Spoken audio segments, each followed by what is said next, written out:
Acclamez Jésus. Bien-aimés, nous allons voir les ennemis de la famille.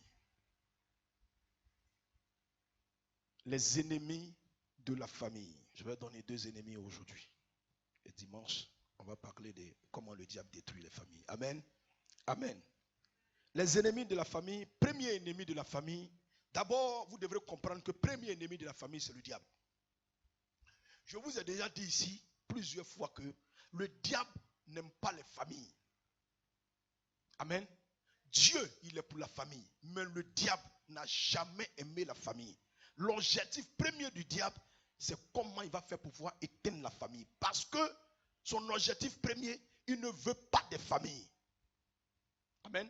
Donc, il veut faire de Dieu un menteur. Parce que Dieu a dit, amen, après avoir fini, il a dit, tu vas te multiplier. Donc, la multiplication fait partie de quoi? De la famille. Amen. Donc, premier ennemi de la famille, c'est le diable. Amen. Deuxième ennemi, amen, c'est les déviations sexuelles. Amen. Je vais dire quoi par exemple? Regarde, le diable a tout fait pour mettre dans la tête des gens que quand tu vas avec une femme, tu dois prendre ce qu'on appelle les préservatifs. Or, en réalité, ta sémence là, c'est ce que tu dois prendre pour faire quoi? Pour reproduire. Dis amen fort. Amen. Dis amen. Parce que tu imagines que si toi, par exemple, ton père avait pris ce côté-là, est-ce que toi, tu allais être aujourd'hui en vie? Non. Donc, dans le plan de Dieu, ça là, ça n'existe pas. Donc, c'est d'abord le diable lui-même qui a créé cette chose-là, afin que cette sémence-là puisse être recueillie. Amen. Parce que ce que tu oublies, même quand tu vas et que tu déposes ta sémence, pose-toi la question, ta semence-là, elle va où? Hein? Elle va servir à quoi? Amen. Donc, la déviation sexuelle provoque d'abord les premières choses, les ennemis de la famille. Et dans la Bible, Dieu nous a montré quelqu'un qui faisait ça et il l'a tué. Allons dans Genèse chapitre 38 à partir du verset 6 à 7. Oui, Genèse chapitre 38 à partir du verset 6. Genèse chapitre 38 à partir du verset 6 à 7. Oui, allons-y. Je lis la parole du Seigneur avec respect et considération. D'accord, ok. Verset 6. Oui. Juda prit pour Er, son premier-né, une femme nommée Tamar. Oui. Au verset 7. Au verset 7. Premier-né de Juda.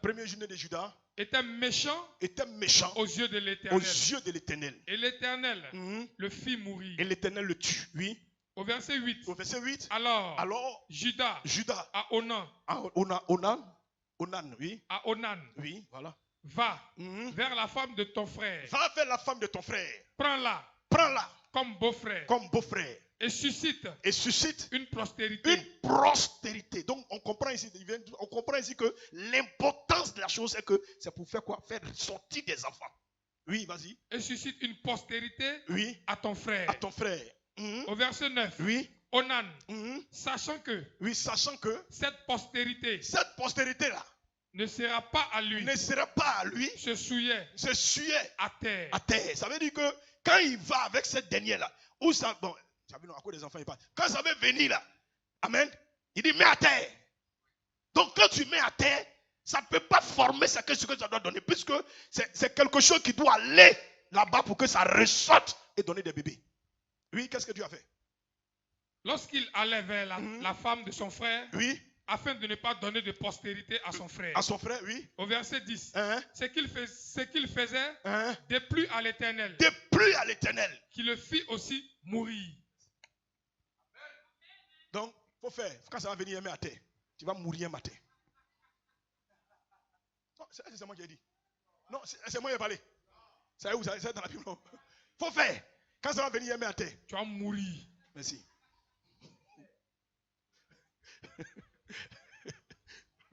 Amen. On va couper comme ça encore des enfants. Acclame Jésus. Amen. Donc, voici, on peut s'asseoir. Voici un peu ce que Dieu, le diable fait. Ça, c'est l'ennemi du diable, de la famille. Premier ennemi de la famille, c'est les déviations sexuelles. On prend des gens, on les met, les homosexuels, on les met ensemble, on dit non, allez-y ensemble. Mais ceux-là, ils vont faire quelle famille? De ce qu'ils sont en train de faire là, où l'enfant va sortir pour venir? Tout ça, c'est le plan du diable, parce que c'est le plan de l'ennemi, parce qu'il ne veut pas, il n'aime pas la famille. Il ne veut pas que la famille s'écrase. Il ne veut pas voir la famille. Donc lui, son intention, c'est de détruire la famille, de tuer, c'est-à-dire de faire croire à Dieu que ce qu'il a dit est un menteur. Dans le texte que nous venons de lire, la Bible nous parle d'un homme qui s'appelait Judas. Et Judas était un enfant de Jacob. Et Jacob, pendant qu'il était en train de faire les bénédictions, donner les bénédictions à ses enfants, à ses 12 enfants, quand il est arrivé sur Judas, il dit Judas est un jeune lion. Amen. Et de Judas, c'est là-bas que le Messie va sortir. Donc, c'est une prophétie donc, que Dieu a donnée à Jacob et Jacob a donné à Judas. Maintenant, Judas, il se marie. Après la mort de sa femme, amen, il met son premier fils au monde. Quand son premier fils sort, il prend une femme du nom de Tania, donne ça à son fils. Et son fils se marie avec cette dernière. Mais l'enfant, il est tellement méchant et mauvais. Dieu, même quand il a regardé, Dieu l'a tué. Parce qu'il était très méchant. Il frappait Tania, il faisait des trucs qui n'étaient pas bons. Donc, Dieu l'a tué pour la supprimer. Amen.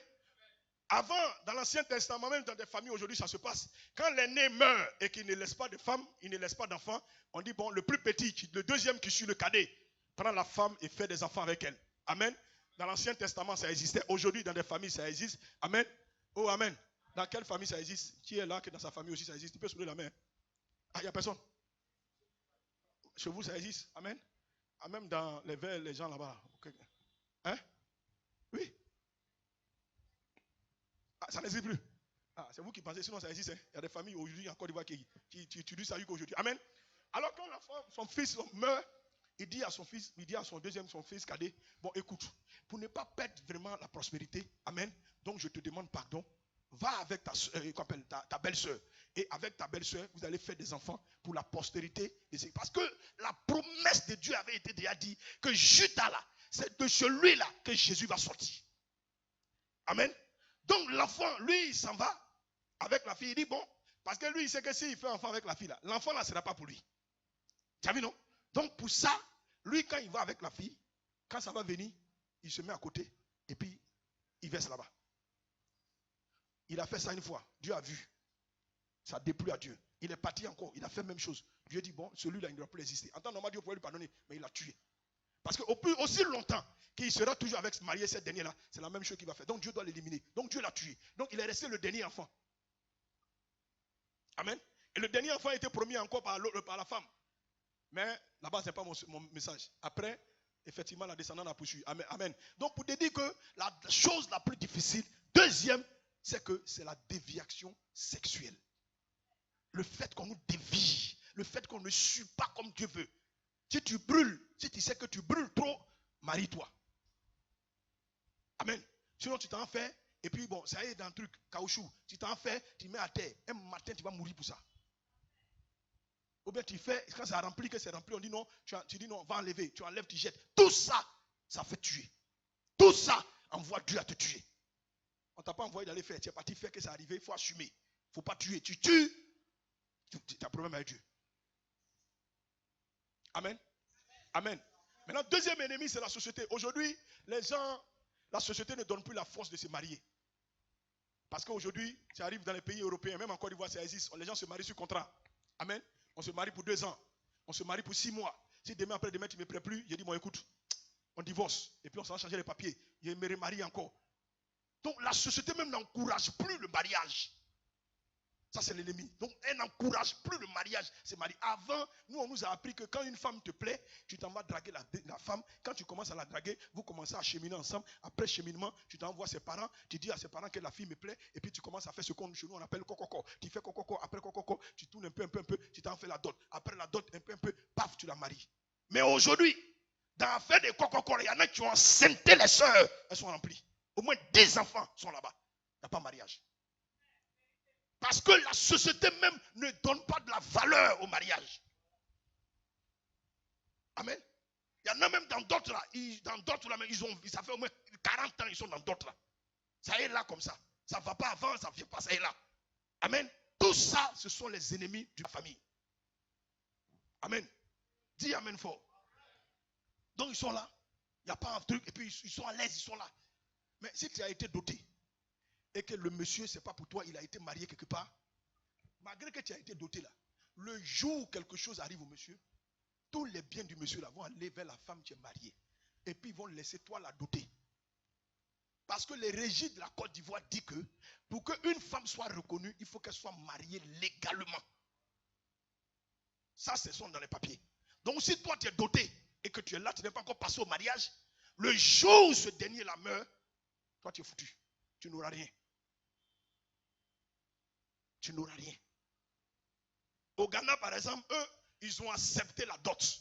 Donc dans leur registre, la dot elle est acceptée. Quand tu dotes une femme, c'est comme si tu l'as mariée légalement. Donc ils ont envoyé cette loi-là, comme au Ghana, pour dire qu'à partir d'aujourd'hui, quand tu dotes une femme, c'est considéré comme tu l'as mariée. On fait les papiers à la mairie, tout, tu l'as mariée. Le jour que tu as les moyens, tu vas aller mettre bague, tu mets. Si tu n'as pas, c'est fini. Eux-mêmes déjà, au Ghana, ils mettent 2 bagues. Quand tu dotes, on te met 2 bagues d'abord. Après le mariage légal, on met 2e bague. C'est comme ça. Amen. Dis amen. Donc, voici le plan d'ennemi. Son plan, c'est qu'il ne veut pas de famille. Donc, c'est un ennemi potentiel pour la famille. Parce qu'il ne veut pas le développement de la société. Sinon, un jeune normal, quand il commence à travailler, un jeune cadre, quand il commence à travailler un peu rente, la première des choses qui est dans sa tête, c'est de former une famille. Ou bien, vous n'avez pas vu ça? Même si tu vis chez tes parents, que tu commences à avoir 30 ans, 35 ans, et tu travailles un peu, tu viens matin, tu rentres, tu es là, tu te mets à l'aise. Un soir, ton papa va te faire asseoir. Et mon fils, viens t'asseoir là. Ça va? Oui, ça va. Tu vois que tu es en train de vieillir. Il faut chercher à prendre une femme. Ou bien, vous n'avez jamais vu ça? Parce que l'important, c'est qu'en Afrique, on a l'importance de la famille. Nous, on se dit que quand ça commence à aller, on doit fonder une famille. C'est les gens inconscients là. Lui, quand tu parles de ça, il dit non. Moi, où je suis là, c'est bon comme ça.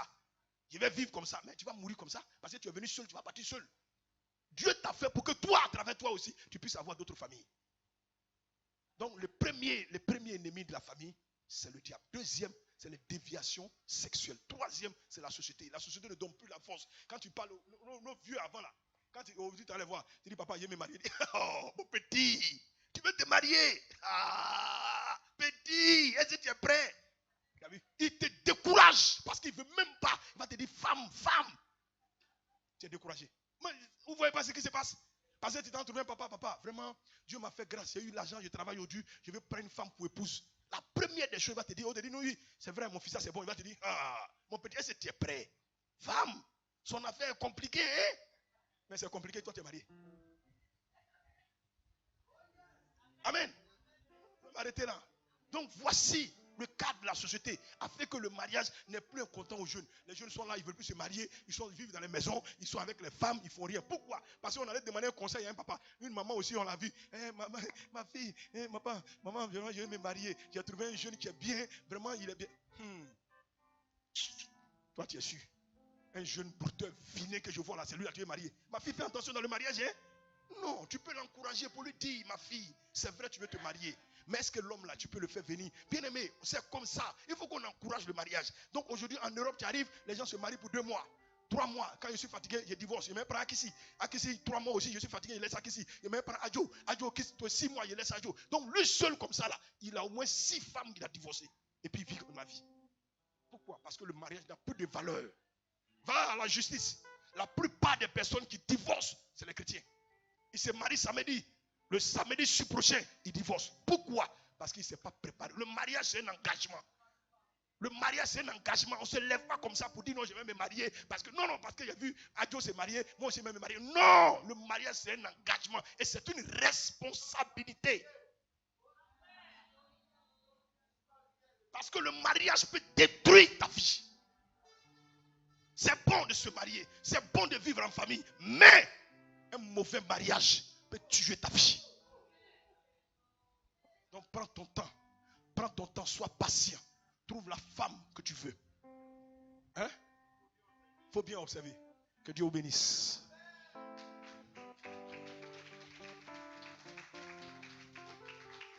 Amen. Donc voici un peu les ennemis de la famille.